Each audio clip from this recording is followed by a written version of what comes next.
સોનગઢ તાલુકો જેમાં આશરે 80% આદિવાસી વસ્તી છે ત્યાં સતત થતા અન્યાય મુદ્દે તાલુકા પંચાયતના માજી પ્રમુખ યુસુફ ગામિત દ્વારા મામલતદારને આવેદનપત્ર આપવામાં આવ્યું હતું।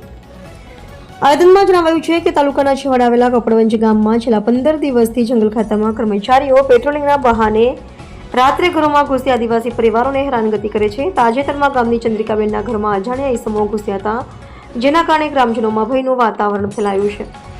આ ઉપરાંત મહારાષ્ટ્રના નંદુરબાર જિલ્લામાં આદિવાસી આગેવાનો યુવાનની બિન આદિવાસી વ્યક્તિ દ્વારા કરાયેલી ચપ્પુના ઘા મારી હત્યાની ઘટના સામે કડક કાર્યવાહી કરવાની પણ માંગણી કરવામાં આવી છે। યુસુફ ગામિતે વધુમાં રજૂઆત કરી હતી કે સોનગઢ તાલુકા પંચાયતની બીપીએલ એપીએલ વેબસાઇટ છેલ્લા 40 દિવસથી બંધ છે, જેના કારણે રેશન કાર્ડ તથા વૃદ્ધ પેન્શન જેવી અરજીઓ માટે ગામડાથી આવતા લોકો હેરાન થાય છે। તાત્કાલિક આ સેવા શરૂ કરવાની માંગ કરવામાં આવી છે। આવેદનપત્રમાં ખાસ કરીને આદિવાસી વિસ્તારમાં મહિલાઓ સુરક્ષિત ન હોવાનો મુદ્દો ઉઠાવાયો છે અને ભય વગર જીવન જીવવા યોગ્ય વાતાવરણ ઊભું કરવામાં આવે તેવી માંગણી પણ કરાઈ છે। બીજી તરફ વન વિભાગે સરકારી કામમાં રૂકાવટ પહોંચાડવાના આક્ષેપ સાથે સોનગઢ પોલીસ મથકે ફરિયાદ નોંધાવી છે। હાલ પોલીસે બંને પક્ષોની રજૂઆતના આધારે તપાસ હાથ ધરી છે। રિપોર્ટર હાર્દિક જોશી, સોનગઢ। કપડબંધની ઘટનામાં વાત કરવી છે। મારું નામ યુસુફ ગામિત છે। હું સોનગઢ તાલુકા પંચાયતનો માજી પ્રમુખ છું।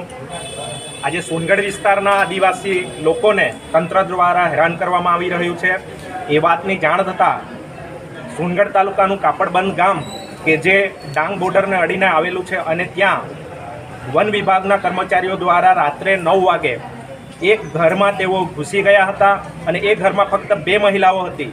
જ્યારે એમને ચોર સમજીને બૂમાબૂમ કરવામાં આવી ત્યારે ગામ લોકો ભેગા થતા એ 2 વનકર્મીઓએ સોનગઢ પોલીસ સ્ટેશનમાં અરજી નોંધાવી છે। આજે અમે સોનગઢ મામલતદારશ્રીને રજૂઆત કરવા માટે આવ્યા હતા કે આવી રીતે અમારા આદિવાસી વિસ્તારમાં પોલીસ હોય, વન વિભાગના કર્મચારી હોય કે પછી કોઈ પણ સરકારી તંત્ર હોય, ગામમાં જ્યાં મહિલાઓ હતી ત્યાં ઘરમાં ઘૂસી જવું એ કેટલા અંશે યોગ્ય છે અને એના માટે જ અમે ન્યાય મેળવવા માટે અને એવા અધિકારીઓ અમારા વિસ્તારમાં જોઈતા પણ નથી એ વાત કરવા માટે અમે મામલતદારશ્રીને આવેદનપત્ર આપવા માટે આવ્યા હતા। નંદુરબારની ઘટના છે જ્યાં એક આદિવાસી યુવાનને જે સમાજ માટે બોલતો હતો, સમાજ માટે લડતો હતો, એને પણ બિન આદિવાસીએ ચપ્પુ મારીને એની હત્યા કરવામાં આવી છે। એનો પણ આદિવાસી સમાજ સખત શબ્દોમાં વખોડે છે। આવી જ આ ઘટના અમે કપડબંધની પણ જોઈએ છે, ત્યાં પણ બિન આદિવાસી હતા અને તેઓ પણ આવી રીતે ઘરમાં ઘૂસી ગયા છે। અમારા વિસ્તારમાં ડરનો માહોલ છે અને આ વિસ્તારના લોકો પણ કહી રહ્યા છે કે વારંવાર આવી રીતે 7 વખત બીજાના ઘરોમાં ઘૂસીને આવી રીતે હેરાન કરવામાં આવ્યા છે અને એના માટે અમે મામલતદારશ્રીને રજૂઆત કરી છે કે એવા અધિકારીઓ પર તમે કડકમાં કડક કાર્યવાહી કરો। એની સાથે સોનગઢ તાલુકા પંચાયતમાં બીપીએલ એપીએલના જે દાખલા કઢાવવા માટે આવે છે, દૂર દૂરથી લોકો આવે છે, વૃદ્ધ પેન્શન માટે આવે છે, રેશન કાર્ડ માટે આવે છે, તો ત્યાં પણ એ વેબસાઇટ પણ બંધ છે। એ 40 દિવસથી વેબસાઇટ બંધ છે, એને પણ તાત્કાલિક ચાલુ કરવામાં આવે અને અમારા વિસ્તારના લોકોને પડતી અગવડતા મુશ્કેલીઓનું નિરાકરણ તાત્કાલિક લાવવામાં આવે એ માટે રજૂઆત કરવા માટે આવ્યા હતા।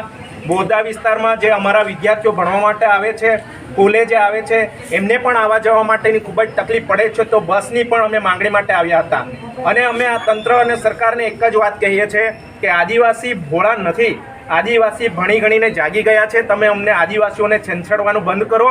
અમે પણ હવે બંધારણના હક અધિકાર માટે લડતા થયા છે, તો તમે આવી રીતે હેરાનગતિ ના કરો અને ખોટા કેસો કરીને તમે આદિવાસી સમાજના અવાજને દબાવવાની કોશિશ ના કરો।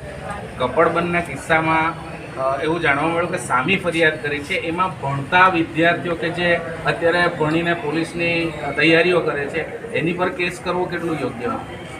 જાણી જોઈને આદિવાસી સમાજના વિદ્યાર્થીઓનું કેવી રીતે ભવિષ્ય ખતમ થાય એના માટે જ આ 5મી અનુસૂચિ વિસ્તાર છે અને આ વિસ્તારમાં આદિવાસી સિવાય બીજા કોઈ નોકરી પણ કરી શકે નહીં। બંધારણની વાત કરવામાં આવે પણ જાણી જોઈને આવા જે લોકોને સજા મળેલી હોય એવા જ અધિકારીઓને, એ પોલીસ વિભાગમાં હોય કે પછી આ જંગલ ખાતામાં હોય, જેમને સજા થઈ હોય એવા જ લોકોને અમારા વિસ્તારમાં મૂકવામાં આવે છે, જેથી કરીને જે વિદ્યાર્થીઓ ભણતા હોય, જે નોકરી લાગે એવું વિચારતા હોય, તેમની પણ ખોટું નામ લખીને એમની પણ નોકરી ન લાગે એના માટેના આ બધા ષડયંત્ર છે। ગઈકાલથી મીડિયામાં સમાચાર પ્રસિદ્ધ થયા બાદ